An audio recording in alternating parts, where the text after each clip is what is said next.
so first of all, you don't choose your passions choose you. And all of us are gifted with certain passions, and the people who are lucky are the ones who get to follow those things. And I always advise our young employees, I meet with interns and so on, you can have, and my kids too, you can have a job, or you can have a career, or you can have a calling. And if you can somehow figure out how to have a calling, you have hit the jackpot, because that's the big deal. And most people don't ever get there. You know, you're very lucky if you have a career. A lot of people end up with a job. And so, you know, for me, I have been interested in rockets, space travel, propulsion since I was a 5-year-old boy. And I have spent a tremendous amount of time thinking about it. So it's not like I really have a choice to follow this passion. It has captured me.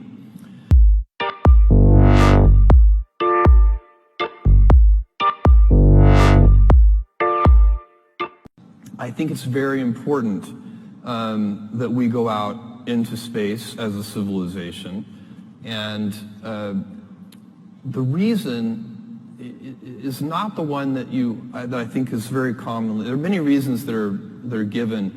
One of the reasons that is out there, and it's a very old idea, one of the people who first articulated it very well was Arthur C. Clarke. He said, all civilizations become spacefaring or extinct. And that even may be technically true in a long run, kind of long enough horizon. But that idea is it has kind of come to be that we've got all our eggs in one basket, and we need a plan B. You know, if we had a civilization elsewhere on another planet, somewhere in the solar system, then when Earth gets destroyed, humanity will still be fine. I find this particular argument incredibly unmotivating. We have now sent robotic probes to every planet in this solar system. Believe me, this is the best one. It is not close. My friends who want to move to Mars, I say, I have an idea for you. Why don't you first, for a year, move to the top of Mount Everest? Because the top of Mount Everest is a garden paradise compared to Mars. And so it's this planet is a gem. This planet is unbelievable, and as you travel around, the more you travel around, the more you see how incredible it is. And I'm not even just talking about nature. I'm talking about the civilization we built and the urban cities that we have, and all of these amazing things. And so we need to protect it.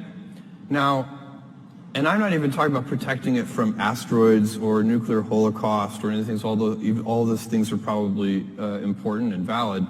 But we don't need to worry about that because we have something more certain that is a problem.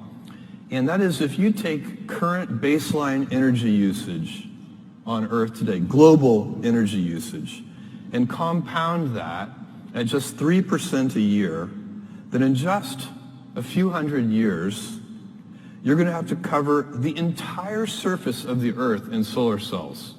That's how powerful compounding is. So, and by the way, we have been growing energy usage at a few percent a year for a long time. So, our civilization has a lot of advantages because we increase our energy usage. The human body, in a state of nature, if you are just an animal in the state of nature, your body, your metabolic rate, uses about 100 watts of power. But a modern person living in a developed country, you actually use your all-in civilizational per capita metabolic rate is 11,000 watts. We use a lot of energy.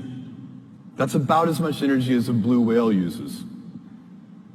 And so we have, there are billions of us, and most of us aren't even really living in the kind of lifestyle of a developed country yet, but they will be very soon. We hope they will be. We want them to. And so you're going to face a choice, and you won't face this choice, and I won't face this choice, but your grandchildren's grandchildren will face this choice. Do you want to live in a world of stasis? Or do you want to have 1 trillion humans living in the solar system? Because the solar system is big. Earth is small. We capture a tiny, Earth's surface is so small, it captures a tiny, tiny fraction of the solar output. So once you go out into space, you have, for practical purposes, once again, unlimited resources. And the solar system can easily support 1 trillion humans. If you had 1 trillion humans, then you'd have 1,000 Mozarts and 1,000 Einsteins and so on and so on. That would be a dynamic, incredible civilization in which you would want your grandchildren's grandchildren to live in. I think ultimately Earth becomes zoned, residential and light industrial, and we'll have universities here and beautiful parks and houses, but we won't have big factories here. All of that will be much better done in space, where we have access to much higher quality resources. And so that's going to take several, that's a multi-100-year vision.